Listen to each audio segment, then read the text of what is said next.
बच्चों, छात्रों, आज मैं आपको इस वीडियो के माध्यम से मौर्य शासनकाल यानी कि मौर्य वंश के समय की एग्रीकल्चर व्यवस्था और थोड़ी सी व्यापारिक व्यवस्था के बारे में जानकारी देने का प्रयत्न करूंगा। ये वीडियो यूनिवर्सिटी स्टूडेंट्स और कंपटीशन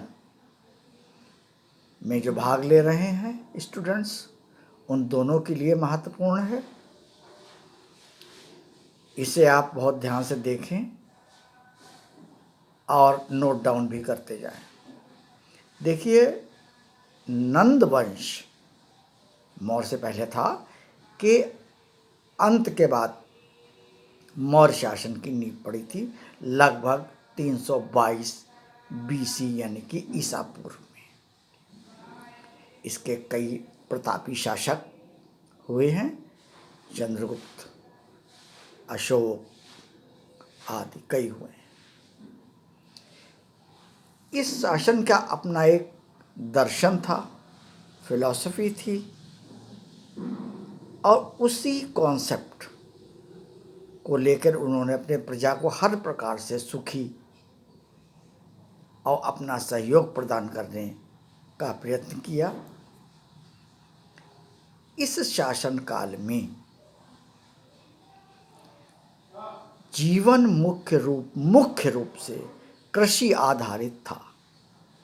हालांकि व्यापार भी था, लेकिन मेजर जो सेक्शन था वो एग्रीकल्चर बेस्ड था। कृषि के लिए जहाँ तक भूमि सुधार की बात है या अधिकार की बात है, तो उसमें शासन यानी कि राजा और कृषक दोनों का बराबर का सहयोग था और बराबर का अधिकार भी था। तमाम बंजर भूमि को कृषि योग्य भूमि भी शासन के माध्यम से बनाई गई थी कृषि के लिए। कृषि में कृषकों को शासन की ओर से पर्याप्त सहयोग ही नहीं, प्रोत्साहन भी मिलता था। तमाम उनकी कठिनाइयों को टाइम टू टाइम शासन दूर करने की कोशिश करता था। और जहाँ तक फसलों का प्रश्न है कि कौन कौन सी मेजर क्रॉप्स थी उस टाइम पर, तो वो जौ, गेहूं और धान यानी कि चावल आदि थी।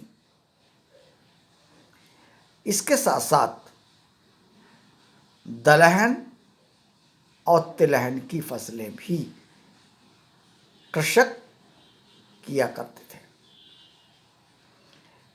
कहने का तात्पर्य यह है कि मौर्य काल में कृषि एक प्रॉस्परस लाइफ को जीने का माध्यम थी। इससे जहाँ जनता को भोजन, अनाज आदि सुविधाएं प्राप्त होती थी, वहीं सरकार को भी आय होती थी, शासन को भी आय होती थी। शासन और कृषक मिलके कृषि क्षेत्र को आगे बढ़ाते थे। अब यदि हम दूसरी तरफ व्यापार पर नजर डालें, तो बच्चों, व्यापार भी काफी सुदृढ़ स्थिति में था मौर्य काल में, क्योंकि सारी व्यवस्थाएं अपने काल की आवश्यकता और काल की चेतना के अनुसार संपादित होती हैं। इसमें किसी को प्रश्न करने का समस्या नहीं आती है कि कोई प्रश्न करे कि तब ऐसा होता था और उससे समय ऐसा होता था। ऐसा कुछ नहीं है। भौगोलिक समस्याएं निरंतर बदलती रहती हैं, मानसिक समस्याएं निरंतर अच्छी रहती हैं, अच्छी होती हैं,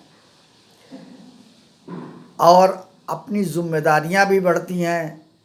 तो इस अनुसार किसी भी काल में, शासन काल में व्यवस्थाएं स्थापित होती हैं। हाँ, मैं बात व्यापार की कर रहा था, मौर्य काल के। तो उस काल में व्यापार काफ़ी सुदृढ़ था।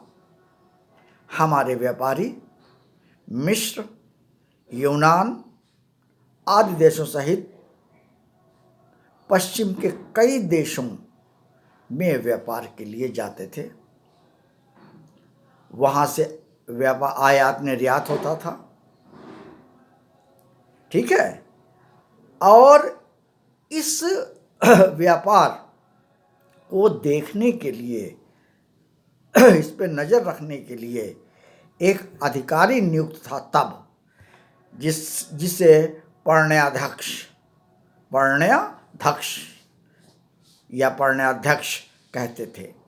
उसकी देखरेख में ही व्यापार या व्यापारिक कार्य संपादित होता था।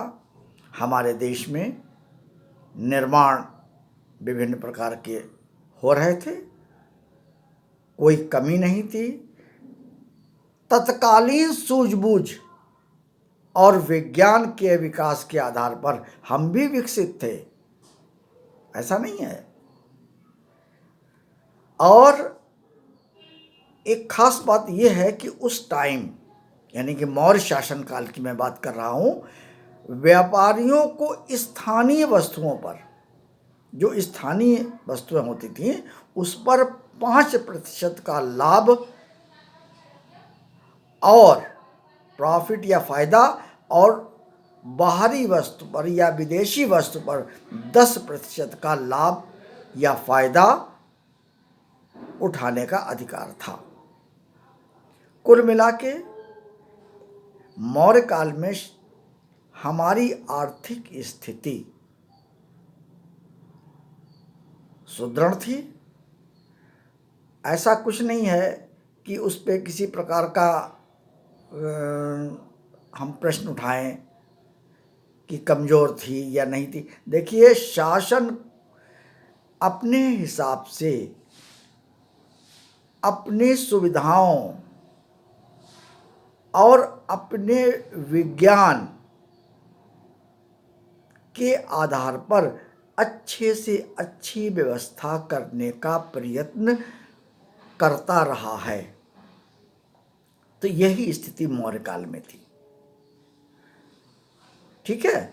आप लोग इस खंड को बहुत आसानी से, बहुत ध्यान से पढ़ें और इसके मुख्य बिंदुओं को अपनी नोटबुक में लिख भी लें, क्योंकि ये परीक्षाओं के आधार पर या परीक्षाओं के लिए महत्वपूर्ण है, ठीक है। और इस वीडियो को जो नए लोग देख रहे हैं वो सब्सक्राइब करें, और जो हमारे पुराने, जो लगातार कंटिन्यूसली व्यूअर्स हैं, वो इसको शेयर और लाइक करें। मैं अगला वीडियो भी जल्दी ही आपको अध्ययन की दृष्टि से दूंगा। आप लोग मेहनत से पढ़ें, लक्ष्य की ओर बढ़ें। धन्यवाद।